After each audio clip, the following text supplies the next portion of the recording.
So today we're going to be making some very simple chocolate chip cookies.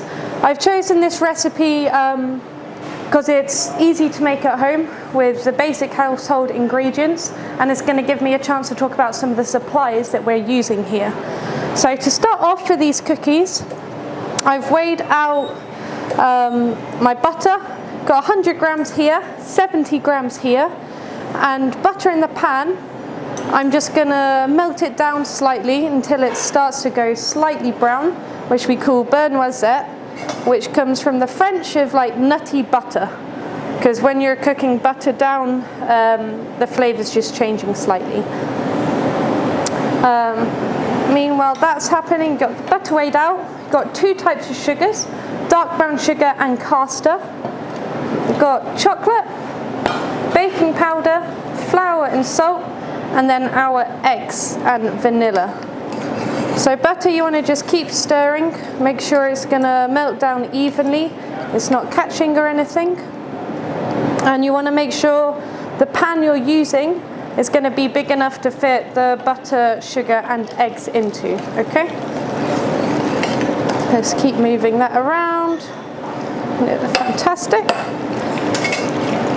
Whilst that's happening, I'm going to take my dry ingredients, the flour and the baking powder. I'm just going to sieve that into a bowl. Always, for whatever recipe, it's always good to sieve the flour.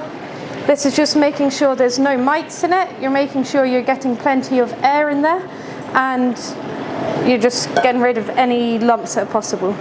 So when you're doing it quite high, you're just incorporating more air, like so.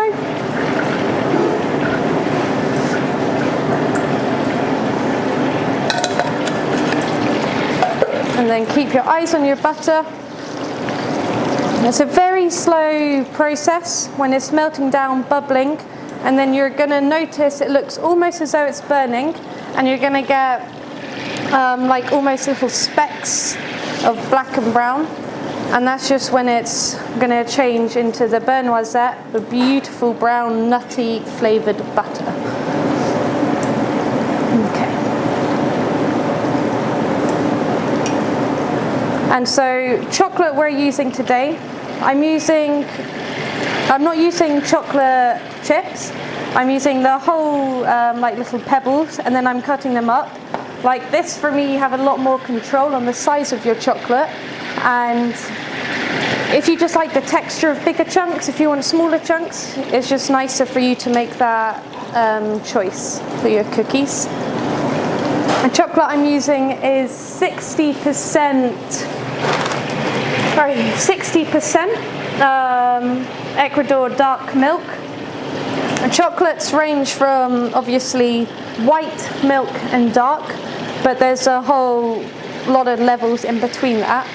When you have a percentage for a chocolate, it's basically, that's a percentage of cocoa solids that is within that chocolate. So if you have 85%, it's going to be more bitter than a 60%. And if you have 100% solid, like for your vegan chocolate, for example, that's when it's just your cocoa. So that's when it's incredibly bitter, incredibly intense, and you just get that beautiful cocoa flavour from that. I just want to keep stirring this, making sure it's not catching at all. And then soon you're going to see it's about to start bubbling, and just on the edge here is where you're kind of getting those specks of the colour. And the whole point of doing this basically is just to have a slightly different flavour in your cookies, a beautiful natural depth in there of this nuttiness. So from the second it's going like this, it can catch incredibly quickly. Okay? All I'm going to do is put this into a bowl to ensure it's not going to get any more colour. And then I'm putting in the other 70 grams of the butter. That's going to help to cool this down. As you can see, that is incredibly hot, so be careful. Don't splash it on yourself. And then what that's going to help you do is just to control the temperature of the butter a bit better. It's just going to cool it down slightly quicker as well. And if you realise you forgot about it and it's catching and it's getting dark quite quickly, if you take it off the stove, you put the butter in the Sydney, that's going to bring down the temperature and help to stop the process. So, the rest of the butter's nearly melted in there. Perfect. And you see what I mean for the specks on that? Just these little brown and black specks is exactly what you want with a beurre noisette. And now that's nearly almost dissolved. So next step on this is to put in your sugar. Now, the reason we use dark brown sugar is it's just got this most beautiful deep flavour, almost like a molasses, and it just carries that throughout. When it's the caster sugar, you get the sweet flavour, but it's not got much more of a body than that. When you're using dark brown muscovado, it just completely alters the taste. I like to use muscovado when I'm making cakes with spices, like a carrot cake, Jamaica cake, and with the chocolate it complements it really well. So that's mixed together. Before I'm going to add the eggs to this, I want it to cool down just a little bit to make sure I'm not going to cook the egg straight away.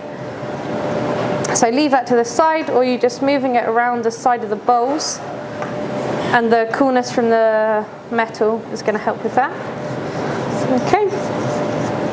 And whilst I'm waiting for that, I'm going to prepare my eggs.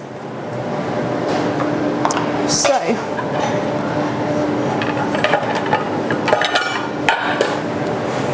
for this recipe, I'm using 1 whole egg and 2 egg yolks. 1 egg into there. And then the reason I'm using variety is because the egg yolks are going to give this beautiful rich flavour throughout the cookies. When you use the whole egg with the egg whites, you're kind of going to give it a slightly different texture, but purely the yolks is going to enhance the flavour really nicely. So there's a couple ways to do this. You can either do it with the shell, like so, or you can put them into the bowl and grab the yolks out. The egg whites, even if I'm making this at home, I'm always keeping the egg whites because you can use them later for meringues. We use a lot of things. And here we keep them. We don't throw away any egg whites. We always freeze them. After that, we make an amino sauce, which is kind of a long fermented process. So, egg whites to the side. This is ready. Just check how your sugar and butter's doing. Perfect. Ready to go in. You just want to make sure it's not boiling hot. As you saw the butter, it doesn't have to be fridge cold, but just slightly warm is fine. So I'm going to add this slowly. There you go. Mix it in. This is quite a good recipe as well because you don't need any machinery. You can do all of this by hand. So go in and put the rest.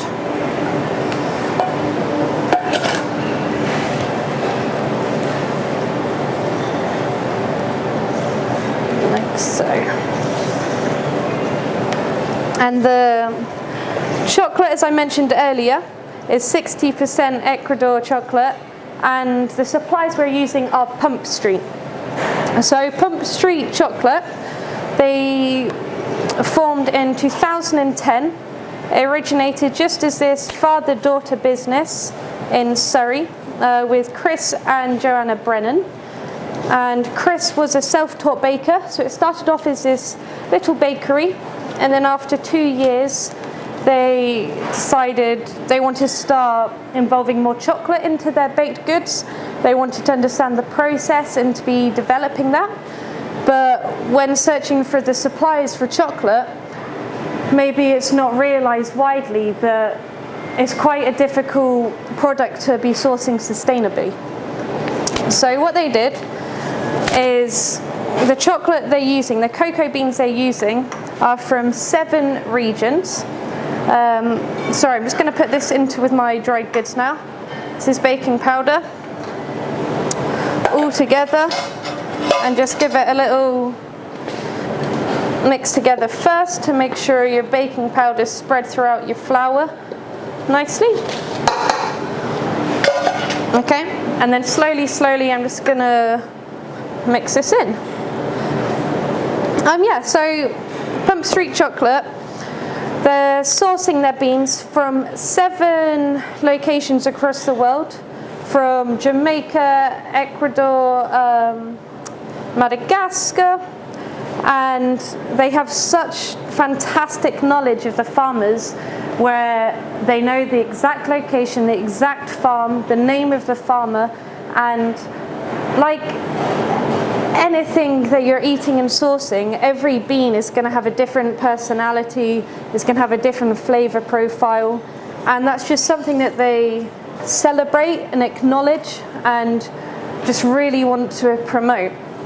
So all of the chocolates we're using from there, it's going to tell you it's 60% Ecuador, it tells you the farm, where it's from, and it's just fantastic as a company here at the Conduit to know that every item we're getting, we know the whole story to it, and you know they're getting paid fairly, you know they're getting treated fairly, and that just shows through in the product. It's incredible.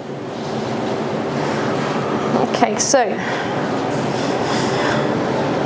with this mix, you're just kind of beating it together until it's fully formed. It's all one colour, a bit of arm work out, and basically until you can't see that flour anymore. It's coming together, and then when it's at that stage, I'm going to mix my chocolate in.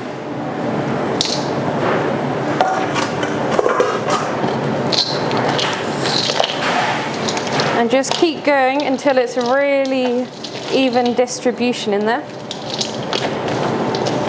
And it's quite nice when you're not just using the chips, like with this I went through it with a knife, so it's kind of little bits of powder of the chocolate, so you're going to get that chocolatey flavour dispersed throughout, and then you've got really big chunks, which is nice.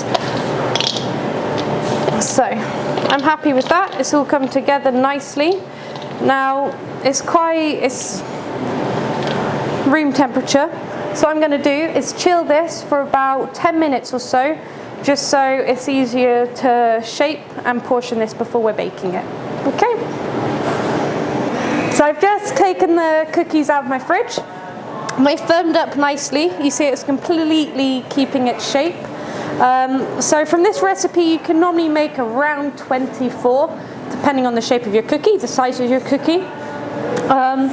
There's a few ways to portion this. Is you can use spoons or like an ice cream scoop to scoop it up. Things like this I love to just do with my hands, then you get a much better feel for it. It's going to, in the oven, it's going to spread out and flatten a little bit, okay? So you don't want them perfect balls, you want them rough, like so. And that's it.